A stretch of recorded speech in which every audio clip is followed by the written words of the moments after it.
svého manžela, nevtudy naposled jej doprovázela. Od Bílého dvora po zelené louce jede pěkný panik Pejl na klobouce.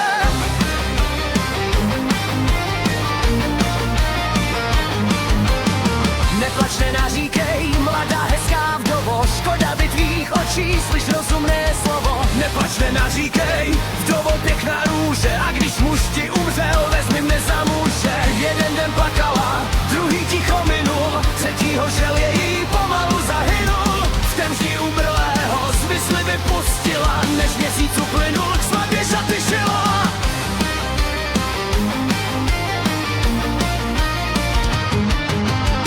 Okolo hřbitova veselejší cesta, jedou tudy, jedou ženich a nevěsta. Byla svatba, byla hlučná a veselá, nevěsta v obětí nového manžela. Byla svatba, byla hudba pěkně hrála, on ní k sobě minul, ona jen se smála. Směj nevěsto, pěkně ti to sluší, nebo či pod zemí, ten má hluché uši.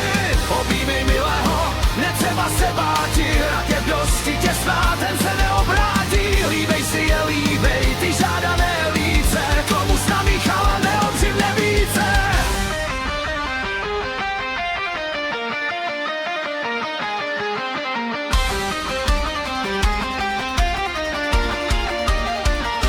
Běží časy, běží, všecko sebou mění. Co nebylo přijde, co bývalo není. Běží časy, běží, rok jako hodina.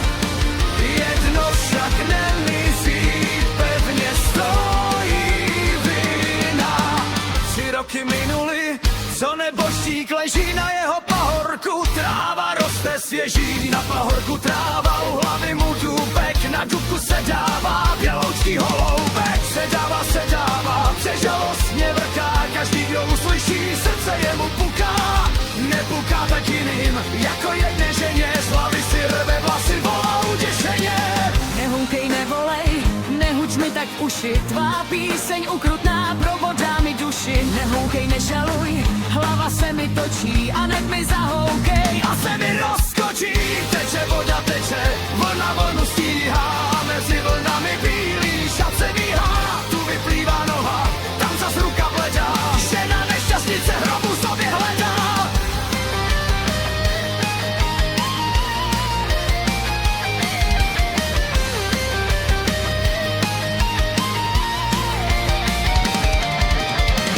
Vytáhli na břeh, zahrabali skrytě, kde cesty pěšiny křižují se v žitě.